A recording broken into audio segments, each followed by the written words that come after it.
जय श्री राम मित्रों। देखिए, आज के वीडियो में माघ मास का महात्म्य जानेंगे, जो कि सीधा हम पद्म पुराण से देखेंगे। तो महा महीना है, इसका महात्म्य आपको मिलेगा पद्म पुराण में उत्तरखंड के अंतर्गत। यहाँ पे आप देखिए उत्तरखंड है, इसके अंतर्गत आपको ये माघ महीने का मिल जाता है महात्म्य देखने के लिए। देखिए, देखा जाए तो यहाँ पे 9 यहाँ पे अध्याय हैं जो कि महा महीने का महात्म्य बताते हैं, और इसमें थोड़ा छोटा फॉन्ट है, तो इसलिए जो है पद्म पुराण से ना पढ़ के एक गीता प्रेस की अलग से एक किताब आती है जिसमें वैशाख कार्तिक और माघ मास का महत्व मिलता है। तो इसमें हम महा महीने का देखेंगे महात्मा। यहाँ पे आप देख पा रहे होंगे, यहाँ देखिए माघ महात्मा पद्म पुराण के अनुसार। तो यहाँ पे 7 जो है अध्याय दिए गए हैं। देखिए, सबसे पहले है ये 252 नंबर पृष्ठ पे है, तो इस किताब में चलते हैं। पृष्ठ संख्या 252 पे है। तो देखिए, यहाँ पे आ गए पृष्ठ संख्या 252 पे, और यहाँ पे आप देख पा रहे होंगे माघ महात्मा यहाँ पे दिया गया है। तो सबसे पहले है वशिष्ठ जी का दिलीप से तथा भृगु जी का विद्याधर से माघ स्नान की महिमा बताना तथा माघ स्नान से विद्याधर की कुरूपता का दूर होना। ऋषियों ने कहा, लोम हर्षण सूत जी, अब हमें माघ का महात्म्य सुनाइए, जिसको सुनने से लोगों का महान संशय दूर हो जाए। सूत जी बोले, मुनिवरों, आप लोगों को साधुवाद देता हूँ। आप भगवान श्री कृष्ण के शरणागत भक्त हैं, इसलिए प्रसन्नता और भक्ति के साथ आप लोग बार बार भगवान की कथाएं पूछा करते हैं। मैं आपके कथानुसार माघ महात्म्य का वर्णन करूंगा। जो अरुणोदय काल में स्नान करके इसका श्रवण करते हैं, उनके पुण्य की वृद्धि और पाप का नाश होता है। एक समय की बात है, राजाओं में श्रेष्ठ महाराज दिलीप ने यज्ञ का अनुष्ठान पूरा करके ऋषियों द्वारा मंगल विधान होने के पश्चात अवभृत स्नान किया।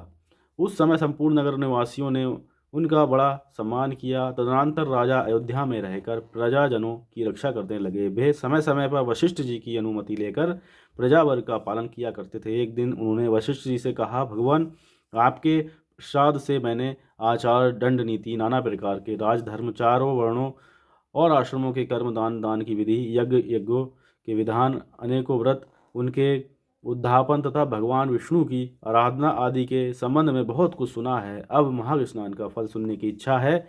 मुने, जिस विधि से इसको करना चाहिए वह मुझे बतलाइए। वशिष्ठ जी ने कहा, राजन, मैं तुम्हें माघ स्नान का फल बतलाता हूँ, सुनो। जो लोग होम, यज्ञ और इष्टापूर्त कर्मों के बिना ही उत्तम गति प्राप्त करना चाहते हुए माघ मास में प्रातःकाल बाहर के जल में स्नान करें। जो गौ, भूमि, तिल, वस्त्र, सुवर्ण और धन आदि वस्तुओं का दान किए बिना ही स्वर्गलोक में जाना चाहते हो, वे माघ में सदा प्रातःकाल स्नान करें। जो तीन तीन रात तक उपवास, कृच्छ और पराख आदि व्रतों के द्वारा अपने शरीर को सुखाए बिना ही स्वर्ग पाना चाहते हैं, उन्हें भी माघ में सदा प्रातःकाल स्नान करना चाहिए। वैशाख में जल और अन्न का दान उत्तम है। कार्तिक में तपस्या और पूजा की प्रधानता है तथा माघ में जप, होम और दान, ये तीनों ही बातें विशेष हैं। जिन लोगों ने माघ में प्रातः स्नान, नाना प्रकार का दान और भगवान विष्णु का स्तोत्र प्राप्त किया है, वे ही दिव्य धाम में आनंदपूर्वक निवास करते हैं। प्रिय वस्तु के त्याग और नियमों के पालन में माघ सदा धर्म का साधक होता है और अधर्म की जड़ काट देता है। यदि सकाम भाव से माघ स्नान किया जाए तो उससे मनोवांछित फल की सिद्धि होती है, और निष्काम भाव से स्नान आदि करने पर वह मोक्ष देने वाला होता है। निरंतर दान करने वाले, वन में रहकर तपस्या करने वाले और सदा अतिथि साकार में संलग्न रहने वाले पुरुषों को जो दिव्य लोक प्राप्त होता है, वह ही माघ स्नान करने वालों को भी मिलते हैं। अन्य पुण्यों से स्वर्ग में गए हुए मनुष्य पुण्य समाप्त होने पर वहां से लौट आते हैं, किंतु माघ स्नान करने वाले मानव कभी वहां से लौटकर नहीं आते। माघ स्नान से बढ़कर कोई पवित्र और पापनाशक व्रत नहीं है। इससे बढ़कर कोई तप और इससे बढ़कर कोई महत्वपूर्ण साधन नहीं है। यही परम हितकारक और तत्काल पापों का नाश करने वाला है। महर्षि भृगु ने मणि पर्वत पर विद्याधर से कहा था, जो मनुष्य माघ के महीने में, जब उषा काल की लालिमा बहुत अधिक हो, गांव से बाहर नदी या पोखरे में नित्य स्नान करता है, वह पिता और माता के कुल की 7 7 पीढ़ियों का उद्धार करके स्वयं देवताओं के समान शरीर धारण कर स्वर्गलोक में चला जाता। दिलीप ने पूछा, ब्राह्मण, महर्षि भृगु ने किस समय मणि पर्वत पर विद्याधर को धर्मोपदेश किया था, बताने की कृपा करें। वशिष्ठ जी बोले, राजन, प्राचीन काल में एक समय 12 वर्षों तक वर्षा नहीं हुई। इससे सारी प्रजा उद्विग्न और दुर्बल होकर 10 दिशाओं में चली गई। उसी समय हिमालय और विंध्य पर्वत के बीच का प्रदेश खाली हो गया। स्वाहा सुधा वर्षणकार और विद्या अध्ययन सब बंद हो गए। समस्त लोक में उपद्रव होने लगा। धर्म का तो लोप हो ही गया था, प्रजा का भी अभाव हो गया। भूमंडल पर फल मूल अन्न और पानी की बिल्कुल कमी हो गई।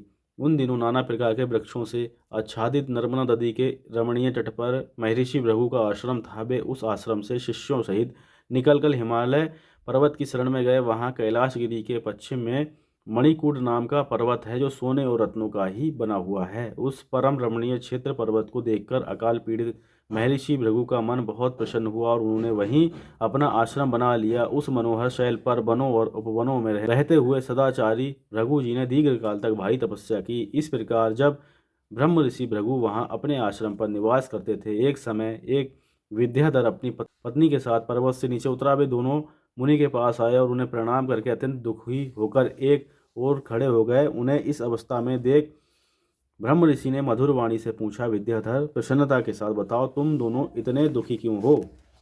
विद्याधर ने कहा, द्विश्रेष्ठ, मेरे दुख का कारण सुनिए। मैं पुण्य का फल पाकर देवलोक में गया।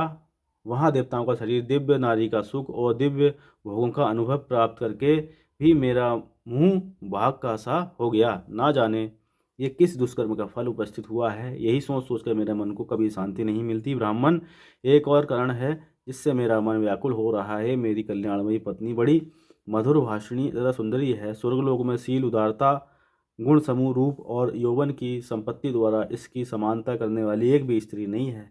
कहाँ तो एक देवमुखी सुंदरी रमणी और कहाँ मेरे जैसा विहाग मुख भाग। ब्राह्मण, मैं इसी बात की चिंता करके मन ही मन सदा जलता रहता हूँ। भृगु जी ने कहा, विद्याधर श्रेष्ठ, पूर्व जन्म में तुम्हारे द्वारा जो अनुचित कर्म हुआ है वह सुनो। निषिद्ध कर्म कितना ही छोटा क्यों ना हो, परिणाम में वह भयंकर हो जाता है। तुमने पूर्व जन्म में माघ के महीने में एकादशी को उपवास करके द्वादशी के दिन शरीर में तेल लगा लिया था। इसी से तुम्हारा मुंह बाघ के समान हो गया। पुण्यमयी एकादशी का व्रत करके द्वादशी को तेल का सेवन करने से पूर्व काल में एलानंदन पुरुरवा को भी कुरूप शरीर की प्राप्ति हुई थी। वे अपने शरीर को कुरूप देखकर उसके दुख से बहुत दुखी हुए और गिरिराज हिमालय पर जाकर गंगा जी के किनारे स्नान आदि से पवित्र हो प्रसन्नता पूर्वक उस आसन पर बैठे। राजा ने अपनी संपूर्ण इंद्रियों को वश में करके हृदय में भगवान का ध्यान करना आरंभ किया। उन्होंने ध्यान में देखा, भगवान का श्री विग्रह नूतन नील मेघ के समान श्याम है। उनके नेत्र कमल दल के समान विशाल हैं। वे अपने हाथों में शंख, चक्र, गदा और पद्म धारण किए हुए हैं। उनका श्री अंग पीताम्बर से ढका है। वक्ष स्थल में कौस्तुभ मणि अपना प्रकाश फैला रही है, तब वे गले में वनमाला धारण किए हुए हैं। इस प्रकार श्री हरि का चिंतन करते हुए राजा ने प्राण वायु के मार्ग को भीतर ही रोक लिया और नासिका के अग्रभाग पर दृष्टि जमाए कुंडली के मुख को ऊपर उठाकर स्वयं सुपुर्णा नाड़ी में स्थित हो गया। इस तरह 1 माह तक निराहार रहकर उन्होंने दुष्कर तपस्या की। इस थोड़े दिनों की तपस्या से ही भगवान संतुष्ट हो गए। उन्होंने राजा के 7 जन्मों की आराधना का स्मरण करके उन्हें स्वयं प्रकट हो प्रत्यक्ष दर्शन दिया। उस दिन माघ शुक्ल पक्ष की द्वादशी तिथि थी। सूर्य मकर राशि पर स्थित थे। भगवान सूर्यदेव ने बड़ी प्रसन्नता के साथ चक्रवर्ती नरेश पुरुरवा पर शंख का जल छोड़ा और उन्हें प्रत्यक्ष सुंदर एवं कमनीय रूप प्रदान किया। वह रूप इतना मनोहर था जिससे देवलोक की नायिका उर्वशी भी आकृष्ट हो गई और उसने पुरुरवा को पति रूप में प्राप्त करने की अभिलाषा की। इस प्रकार राजा पुरुरवा भगवान से वरदान पाकर कृतकृत हो अपने नगर में लौट आए। विद्याधर, कर्म की गति ऐसी ही है, इसे जानकर भी तुम क्यों खिन्न होते हो? यदि तुम अपने मुख की कुरूपता दूर करना चाहते हो तो मेरे कहने शीघ्र ही मणिकूट नदी के जल में माघ स्नान करो। वह प्राचीन पापों का नाश करने वाला है। तुम्हारे भाग्य से माघ बिल्कुल निकट है। आज से 5 दिनों के बाद ही माघ मास आरंभ हो जाएगा। तुम पौष के शुक्ल पक्ष की द्वादशी से नीचे वेदी पर सोया करो और 1 महीने तक निराहार रहेगा। तुम तीनों समय स्नान करो। भोगों को त्याग कर जितेंद्रीय भाव से तीनों काल भगवान विष्णु की पूजा करते रहो। विद्याधर श्रेष्ठ, जिस दिन माघ शुक्ल एकादशी आएगी उस दिन तुम्हारे सारे पाप जलकर भस्म हो जाएंगे। जिस द्वादशी के पवित्र दिन को मैं मंत्रपूत कल्याणमयी जल से अभिषेक करके तुम्हारा मुख कामदेव के समान सुंदर कर दूंगा। फिर देवमुख होकर इस सुंदरी के साथ तुम सुखपूर्वक क्रीड़ा करते रहना।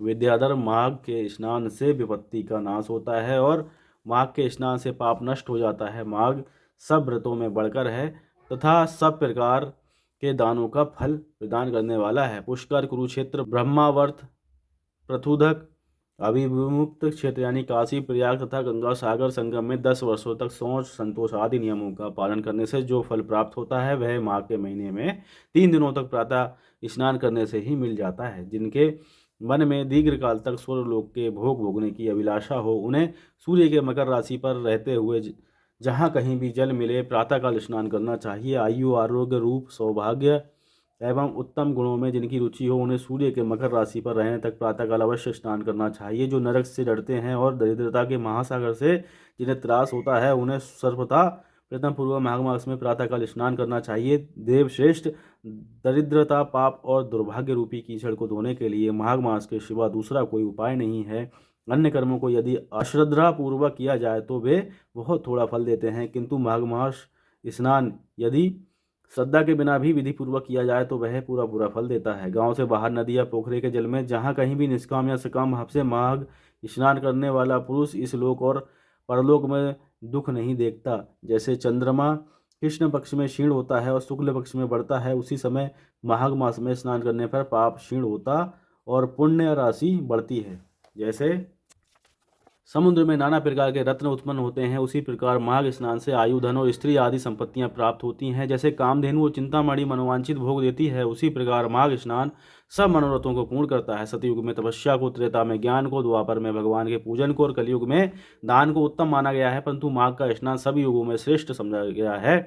सबके लिए, समस्त वर्णों और आश्रमों के लिए माघ का स्नान धर्म के धारावाहिक वृष्टि करता है। भृगु जी के ये वचन सुनकर वह विद्याधर उसी आश्रम पर ठहर गया और माघ मास में भृगु जी के साथ ही उसने विधि पूर्वक पर्वतीय नदी के कुंड में पत्नी सहित स्नान किया। महर्षि भृगु के अनुग्रह से विद्याधर ने अपना मनोवांछित मनोरथ प्राप्त कर लिया। फिर वह देवमुख होकर मणि पर्वत पर आनंदपूर्वक रहने लगा। भृगु जी उस पर कृपा करके बहुत प्रसन्न हुए और पुनः विंध्याचल पर्वत पर अपने आश्रम में चले गए। उस विद्याधर का मणिमय पर्वत की नदी में माघ स्नान करने मात्र से कामदेव के समान मुख हो गया तथा भृगु जी भी नियम समाप्त करके शिष्यों सहित विंध्याचल पर्वत की घाटी में उतरकर नर्मदा तट पर आए। वशिष्ठ जी कहते हैं, राजा ने महर्षि भृगु के द्वारा विद्याधर के प्रति कहा हुआ यह माघ महात्मा संपूर्ण भुवन का सार है तथा नाना प्रकार के फलों से विचित्र जान पड़ता है। जो प्रतिदिन इसका श्रवण करता है वह देवता की भांति समस्त सुंदर भोगों को प्राप्त करता है। तो ये माघ मास का पहला जो है अध्याय था जो हमने इस ग्रंथ से किया। आगे का अध्याय जो है अगर आप कहेंगे तो पढ़ के मैं वीडियो के माध्यम से उपलब्ध करा दूंगा। तो एक बार प्रेम से बोलेंगे जय श्री सीताराम।